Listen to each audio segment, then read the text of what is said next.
Bonjour à tous, content de vous retrouver pour cette nouvelle session de webinar. Aujourd'hui, on va parler du Air Analytics et en fait comment réduire l'incertitude sur les données futures du business en général au travers de l'analyse des données aériennes et donc des réservations.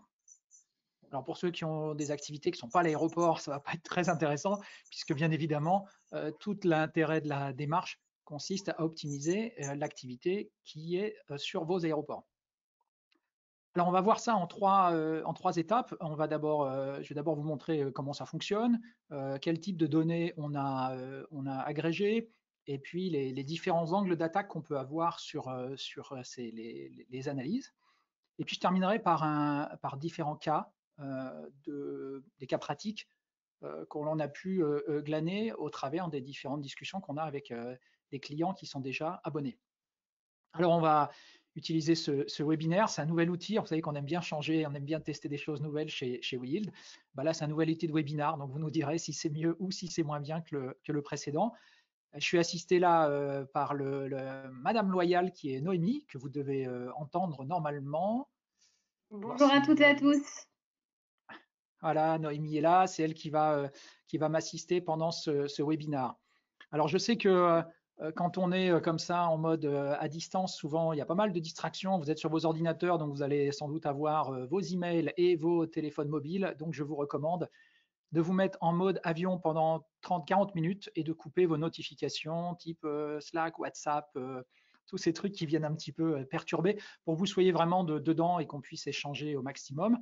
On va vous lancer différentes questions en ligne et puis vous pouvez utiliser également l'outil questions que vous allez trouver, je pense, au milieu de votre écran pour pouvoir mettre vos questions, puis on y répondra en fin de session.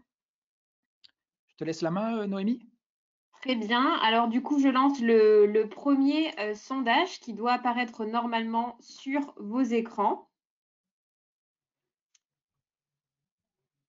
Voilà, donc on essaie de sonder un petit peu votre état d'esprit. Dans quel niveau, qu'est-ce qui résume le mieux votre état d'esprit concernant l'incertitude du futur? Alors vous pouvez répondre très rapidement, hein, alors voilà les premières réponses qui tombent. Ok, merci beaucoup. Donc 60%, vous dites que vous êtes dans le brouillard sur les tendances futures et 27% être forcé de réagir plutôt que d'anticiper. Et au travers de ce module-là, c'est ce on va essayer de vous montrer, comme quoi on peut essayer de réduire cette incertitude du futur. Ok, je vais fermer le sondage. Alors, avant de commencer, je voudrais qu'on parle un petit peu de terminologie, parce que comme on récupère des données aériennes, elles sont un peu différentes forcément des activités location de voiture. Donc, voilà le type de terminologie qu'il va falloir garder en tête. Vous avez l'habitude d'utiliser certaines définitions. Donc, dans l'aérien, on va utiliser la terminologie on-stay. C'est quoi un on-stay? C'est donc un passager qui arrive et qui va dire rester pour une certaine durée de séjour.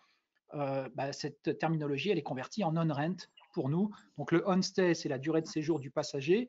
Le on-rent, c'est l'équivalent de cette durée de location. Ensuite, on a la deuxième terminologie, puisque les passagers arrivent. Et nous, dans la location de voiture, ça se transforme en départ ou en check-out en fonction des termes que vous utilisez dans vos unités. Donc voilà, vous allez voir donc le on-stay et les arrivées corrélées avec les on-rent ou les départs. Les données Air Analytics, on les récupère grâce à notre partenaire ForwardKeys. Et du coup, ces données, elles sont issues des bases de données des réservations des compagnies IATA, donc des compagnies régulières, on va dire. Et pour le moment, nous n'avons pas les données low cost, puisqu'elles ne sont pas IATA. Et oui, on ne peut pas récupérer ces données-là. Alors, comment ça fonctionne? Voilà, maintenant vous voyez bien, je vais enlever ma tête et on va repartir.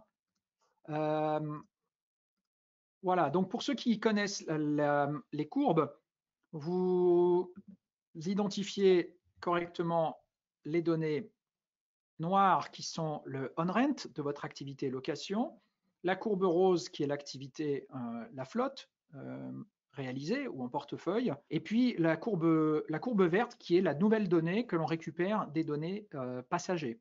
pour ceux qui ne sont pas encore complètement au fait des analyses de haut yield, hein, les pointillés correspondent à l'année précédente. Donc, on arrive à recalculer un on-stay comparé avec un on-rent. Ici, je suis dans un exemple qui regarde le passé, donc l'année précédente, l'année 2020, comparée à l'année 2019. Donc, on a bien évidemment accès à l'ensemble des informations qui viennent sur le passé ou qui viennent pour le futur. Quand on convertit cela en arrivée, eh bien, on a en courbe verte l'ensemble des arrivées passagers et la courbe noire donne nos départs de location de voiture. Et donc, on peut comme ça corréler assez. Donc, on a bien les Air Pax Arrivals comparés avec les Car Departures. Okay. Quand on regarde le futur, on est ici désormais sur l'activité de 2020. On a à droite, vous voyez les données ici autour de Noël et Nouvel An. On a la flotte du client et on a ici la courbe verte, l'état actuel des réservations passagers comparé à l'état des portefeuilles de l'activité location de voitures. Gardez en tête, et je me remets en scène, hein, c'est très important que, bien évidemment, le volume d'activité que l'on a nous oblige à travailler sur deux axes des Y. D'accord ? Il ne faut pas relier la courbe noire avec la courbe verte. Il y a beaucoup plus d'activités aériennes qu'il n'y a d'activités location de voiture ramenées à vous-même en tant qu'opérateur.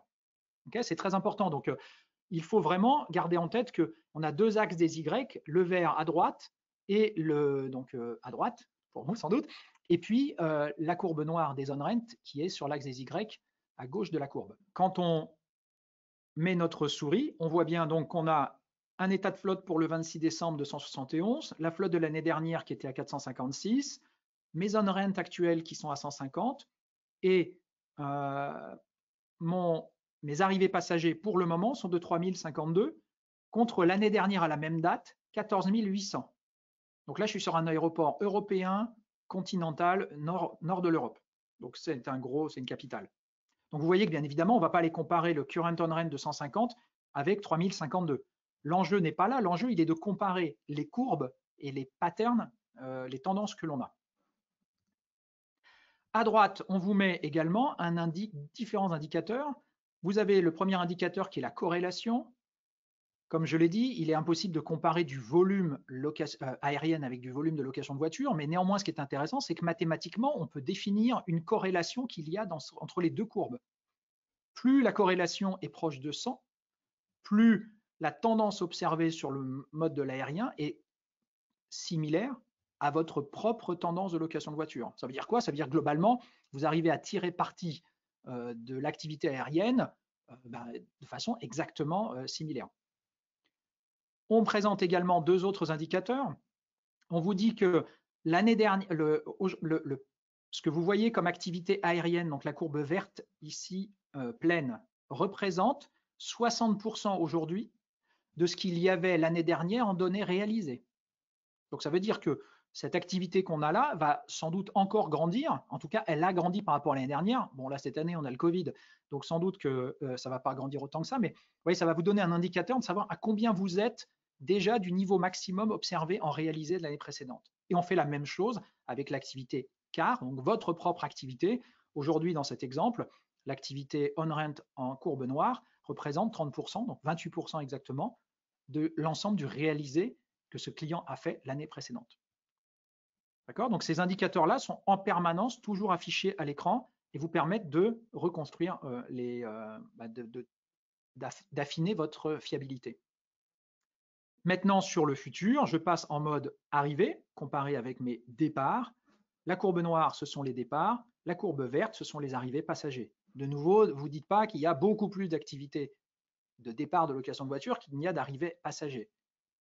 C'est un affichage qui est en plus géré dynamiquement par l'application. On n'a pas la main sur la façon dont il affiche les courbes. Ce qui est intéressant, c'est les tendances observées. D'accord? Quand je zoome, je peux avoir un focus plus fort sur mes vacances de Noël.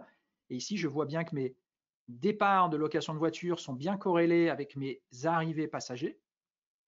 A contrario, vous voyez que là, sur le jour suivant, je crois que ça tombe le 23 décembre, il y a un petit peu moins d'arrivées. alors que j'ai un peu moins d'arrivée de départ location de voiture, mais j'en ai quand même pas mal. Donc, là veut dire que est-ce que ce client-là a fait une opération de prix différente entre ce départ d'ici le 19 décembre et le 23? Ça, en tout cas, pour l'instant, il est en train de convertir du business. Est-ce qu'il y avait besoin, est-ce que ça lui correspond, est-ce que ça lui va, ou est-ce qu'il n'avait pas besoin de baisser ce prix vu la tendance aérienne? L'étude du réalisé le montrera. Donc, comme je le disais, ce sont des données IATA des compagnies régulières qui sont affiliées à IATA. Le refresh est daily au même titre que votre activité. Ça veut dire que à chaque fois que vous allez afficher dans votre filtre l'aéroport que vous voulez regarder, instantanément, ça va aller requêter la base de forward keys et ça va vous afficher le résultat de la tendance aérienne comparée avec votre tendance location de voiture. Les données étant rafraîchies une fois par jour. Pour que ça marche, bien évidemment, et vous savez quoi? Il faut les données.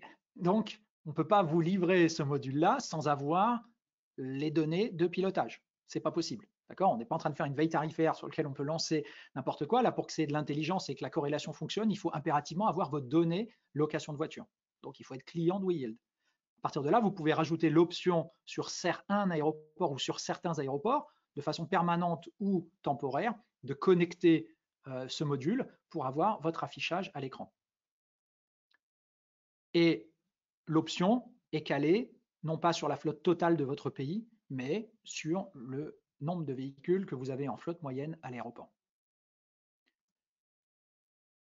Si c'est clair, n'hésitez pas à poser des questions s'il y a des choses qui viennent, j'y répondrai au fur et à mesure, mais vous pouvez utiliser le module de questions pour pouvoir commencer à lister vos questions. Alors, là, on va rentrer dans le premier cas pour vous donner une illustration de ce que l'on peut faire de ce type d'analyse. Je suis là sur une activité toujours pareille, c'est mon client dans le nord de l'Europe. Et vous voyez que lorsque l'on focalise en arrivée sur la période de juillet, on se rend compte qu'il y a une forte non-corrélation. Et vous le voyez en haut à droite, on a 63% de corrélation. Donc ça veut dire qu'il y a bien eu un écart entre les tendances observées aériennes et ce que ce client a pu générer comme activité location de voiture. Vous voyez bien qu'ici, on a une forte activité location arrivée passager qui n'a pas converti en départ location de voiture. Pourquoi? Est-ce que c'est un problème de capacité? Est-ce que, au regard des départs qu'il y a eu ici, qui ont eu lieu ici, en fait, ça lui a pris sa capacité et il n'a pas pu convertir cette demande qui est venue plus tard? Est-ce qu'il y a eu un problème de prix? Est-ce qu'il y a eu un problème de concurrence? Ça, bien évidemment, c'est le business analyst qui est capable d'y répondre. Mais vous voyez bien qu'on voit quels sont les écarts de non-corrélation et donc potentiellement d'opportunités ratées puisque la demande aérienne était là. Donc on le voit bien, hein, dans son calcul de corrélation ici, il y a bien une faible corrélation, on n'est qu'à 63%. Pourquoi? Parce qu'il n'a pas été capable de matcher cette demande aérienne. On est en arrivée à 100% parce qu'on regarde le passé, donc c'est logique, les données sont réalisées. Deuxième cas qui s'est passé aux Caraïbes. Là, on est en train de regarder une activité. Là aussi, je regarde la période de août et de septembre. Et qu'est-ce que nous ont dit les clients? Ils nous ont dit, bah, tu sais, il s'est passé quelque chose fin août, où en fait, il y a eu une demande fin août, début septembre, qui a été supérieure à ce qu'on anticipait, parce que c'est une période sur laquelle, en général, les tendances sont fortement à la baisse. Et donc, du coup, on a subi cette activité. Et puis, on a croisé ça avec un autre client qui se retrouve être un client en Italie et qui a observé exactement la même chose à Pise. Il n'attendait pas une activité supplémentaire sur fin août, début septembre. Il a commencé à déflotter ses véhicules, à faire des promotions de prix parce que c'est régulièrement une baisse d'activité avant la rentrée scolaire. Et il y a eu un afflux de demandes. Alors la différence des Caraïbes, là pour le coup, il n'a pas été capable de reflotter parce qu'on est sur un territoire grand comme l'Italie. Et du coup, eh bien, il a réagi en termes de prix comme il a pu, mais il n'a pas pu servir toute la demande. Donc, on le voit dans cet exemple, je vais refocaliser dessus. vous voyez que sur le réalisé, on a bien une hausse de l'activité on-rent qui est bien corrélée avec l'activité aérienne. Mais ça, c'est du réalisé. Sauf que comme nous, on a les données qui sont rafraîchies en permanence toutes les nuits, on va remonter dans le passé et là, on va se mettre au 1er mai. Qu'est-ce qu'on avait au 1er mai pour cette période de fin août, début septembre? Et vous voyez qu'en termes de, alors je crois qu'on peut zoomer, en termes d'activité on-rent, on n'avait rien. Par contre, on commence à deviner une tendance aérienne qui se dessine. Alors, peut-être que dans la vraie vie, peut-être que ce business analyst n'aurait peut-être pas vu ça, mais en tout cas, vous voyez qu'à posteriori, quand on fait l'analyse, on se rend bien compte que déjà 3 mois avant l'arrivée, il y avait commencé à y avoir quelque chose qui se dessine. Là, on se rapproche maintenant au 1er juillet. Je suis passé en check-out et en arrivée. On voit bien ici, vous voyez, les pics d'arrivée qui sont sur la dernière semaine d'août, par le dernier jour d'août et début septembre. Et là, on est quand même 2 mois avant la date, hein, début juillet. Et là, maintenant, je suis 20 jours avant la date et ça y est, l'activité a été subie. Les on-rent ont explosé avec de la réservation de dernière minute. Alors que finalement, quand on fait l'analyse a posteriori, le post-mortem, on voit bien qu'on a une activité qui a été identifiée en amont 3 mois avant la date, grâce à l'analyse des passagers. Vous savez tous comme moi que bien évidemment, les clients réservent bien plus leurs avions à l'avance, puis ensuite leur hébergement parce qu'ils veulent être sûrs d'un endroit, et la location de voiture vient en dernier. Tout le monde est à peu près aux mêmes endroits, grosso modo au même prix, et donc le client, ça ne le stresse pas, c'est pour ça qu'il réserve en dernière minute. Puis comme les loueurs ont fâcheuse tendance à baisser leur prix, plus on se rapproche de la date d'arrivée, ils ont pris l'habitude qu'il fallait attendre pour avoir des bons deals. Donc voilà, sur ce deuxième exemple, comment on peut anticiper une tendance plusieurs mois à l'avance pour commencer à ajuster, se dire tiens, il y a peut-être quelque chose qui est en train de se passer, je vais peut-être pas descendre mon prix autant, je vais peut-être pas déflotter autant. En tout cas, ça mérite d'être surveillé. Troisième exemple que l'on va regarder, qui est là encore une analyse post-mortem qui va surtout concerner la flotte. Donc je reviens sur l'exemple de notre client dans le nord de l'Europe, qui est un client qui a à peu près 6000 voitures. Je reviens sur son activité de l'année précédente, et on va focaliser désormais sur l'été. Donc j'ai fait un zoom, comme vous savez le faire pour les utilisateurs de l'application. On voit son activité on-rent de fin juin, début juillet, qui monte en flèche jusqu'à à partir du 20 juillet et qui descend gentiment sur le mois d'août. Et vous voyez que la flotte en rose, elle aussi, on a un flottage gentiment qui se passe entre fin juin et mi-juillet, puis qui accélère dès mi-juillet pour arriver au pic, pour ensuite un redéflottage à partir de fin août. Alors, ce client-là, on le voit sur l'activité aérienne, réagit plutôt bien. On voit qu'il a fait un bon taux d'utilisation, sa courbe noire par rapport à sa flotte. Et puis, quand on regarde son analyse de la qualité de son revenu, donc là, c'est la date à laquelle on voit le reflottage, d'accord? Quand on voit l'affichage de la qualité de son RPD, on voit qu'il a fait une très bonne activité, puisqu'il compense en fait sa difficulté de flotte par un RPD qui est plus élevé sur la courbe orange, qui est plus élevé que le RPD de l'année précédente, mais qui est en même temps très haut. Non seulement il est très haut, et en plus il est bien plus élevé que l'année précédente. Le problème auquel il est confronté, il est ici, de se dire, est-ce que si j'avais eu plus de voitures plus tôt, j'aurais pu convertir finalement plus de clients sur cette période? Et quand il a vu ça, en fait, il s'est dit, mais j'ai effectivement depuis des années des discussions avec mon fleet manager avec lequel je suis en égo pour essayer d'avoir des voitures plus tôt. Et là, pour la première fois, je vais pouvoir lui prouver qu'effectivement, il y a une opportunité à avoir des voitures. Et sur mon graphe, on le voit bien. S'il pouvait avancer d'une dizaine de jours ou d'une semaine les arrivées de ces voitures, eh bien, potentiellement,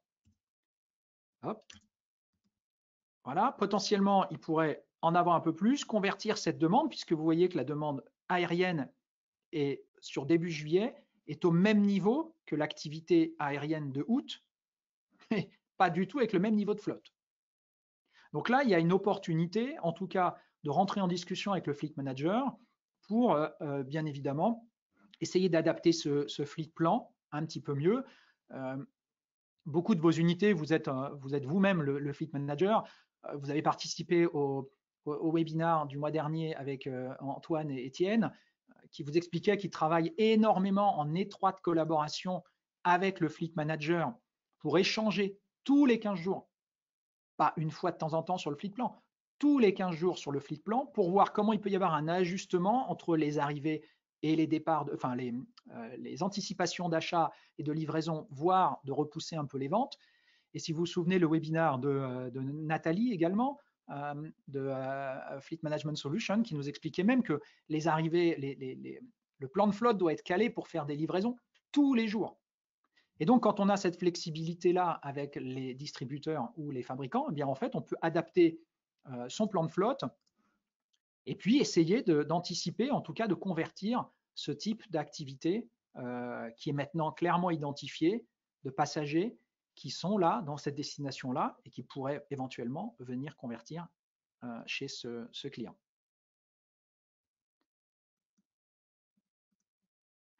Donc, ce module est disponible pour ceux qui sont déjà abonnés. Pour ceux qui ne le sont pas encore, on vous recommande de prendre contact directement avec Noémie.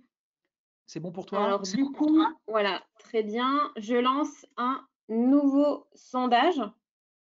Donc, cette fois-ci, avec la question suivante, comment trouvez-vous ce module Air Analytique? Est-ce que c'est parlant? Est-ce que ça serait utile pour vous au quotidien ou si vous n'en voyez pas trop d'intérêt? Ok, tout le monde a voté. Eh bien, 100%, tout le monde trouve ça très utile. Okay. C'est parfait. Ok, merci beaucoup. Donc, on peut passer aux questions si vous en avez. Utilisez le bouton de questions. Alors, Étienne qui nous pose comme question, dans ton exemple, le trafic passager aérien a l'air d'être tout de même inférieur à ce qu'il y avait l'année dernière. Oui, nécessairement, puisque cette année était une année Covid et que l'année précédente, c'était 2019 et qu'il y avait beaucoup moins d'activités. Oui, clairement. Mais ce qui est intéressant, alors je ne sais pas si tu parlais de l'exemple, Noémie, si tu peux couper ton micro. Étienne, je ne sais pas si tu parles particulièrement de la période de fin août, début septembre. Alors, la question ensuite d'Emmanuel. Avons-nous 100% des données des compagnies IATA, quel que soit le canal de réservation? Alors, on a 100% des données des compagnies IATA qui participent au système de réservation pour lequel on vient requêter. Voilà. Donc, quand il y a des compagnies un peu, on va dire, non classiques, eh bien, il faut nous demander et nous, on fait la vérification auprès de notre partenaire Forward Keys pour être sûr que la compagnie que tu cherches, elle est bien listée. Elodie, ensuite, est-il possible de filtrer le flux aérien par source market? Alors, nous, dans le module que l'on a aujourd'hui, non. On a accès aux data, mais on a décidé de ne pas le faire. Et pourquoi on a décidé de ne pas le faire? Parce que dans les données même de la location de voiture qu'on récupère, on a un champ de source qui est globalement très mal rempli. On a fait pas mal d'analyses sur différents clients. C'est des données qui sont pas très fiables. Ça va peut-être te rappeler quelque chose. On va se retrouver avec des Afghans, parce que certaines personnes mettent AA dans le code d'origine du client. On va se retrouver avec un paquet de gens qui sont irlandais parce que des réservations sont transférées par un broker irlandais, puis passent par le système de réservation centrale avant de vous être transférés. Bon, bref, on a un certain nombre de pollutions. Aujourd'hui, on a ce type de données d'origine de résa. On peut l'avoir dans la partie aérienne, mais comme on ne vous l'affiche pas dans les apps, on a décidé de ne pas la récupérer chez ForwardKeys. Mais à terme, si on voit qu'il y a un engouement, un intérêt, il faudrait à la fois adresser le sujet de la source, qu'elle soit correctement identifiée dans vos systèmes d'information, et venir la corréler avec les arrivées des passagers. Elodie, est-il possible d'adapter son échelle on-rent et on-stay? Non, il n'est pas possible parce que en fait, ça, c'est directement l'outil d'affichage du graphe qui gère ça. Donc, en fait, même nous, on n'a pas la main. C'est assez compliqué à faire et en fait, on n'a pas la main. Je souhaite 3% des passagers ou je souhaite 5% des passagers. Non, en termes de conversion, on n'a pas ça encore, mais ton commentaire est intéressant, Elodie. On-stay par individu ou par famille? Alors, c'est par individu, Emmanuel. C'est donc les nombres de billets et non pas le nombre de dossiers. Oui, ça peut avoir un impact, bien évidemment, sur vos taux de conversion. L'idée étant que, de toute façon, on n'a pas l'information par booking. On a l'information par passager réservé. Alors, une partie de 4 avec 2 enfants, clairement, ça ne va pas vous faire 4 locations de voiture. Je répète de nouveau que l'enjeu, il n'est pas d'avoir un système de corrélation exact, il est pour vous d'augmenter la certitude de maîtriser le futur et de se dire, ça ne sert à rien que je réduise mon prix, ça ne sert à rien que j'augmente mon prix pour le moment parce que pour le moment, mes données aériennes ne sont pas encore assez sûres. Je vais attendre encore un petit peu. Et nous, l'enjeu qu'on souhaite avoir, c'est surtout d'éviter une réduction de prix, comme c'est quand même ça, la maladie des loueurs de voitures, de réduire le prix plus on se rapproche de la date de départ. Si vous référez au webinaire de Noémie, il y a un mois, elle montrait des exemples flagrants de yo-yo qui sont faits sans réel impact sur l'augmentation du volume de réservation. Est-il possible d'avoir le OnStay sans être abonné à Cocktail? Oui, alors ça s'appelle plus comme ça, mais Elodie est une ancienne. Oui, au module de WeYield, au module de pilotage. Non, c'est pas possible. Il faut obligatoirement avoir les données puisque en fait notre système de requêtage est relié aux aéroports. Donc en fait, il est nécessaire d'avoir les données de location de voiture pour que la requête fonctionne en fait techniquement parlant.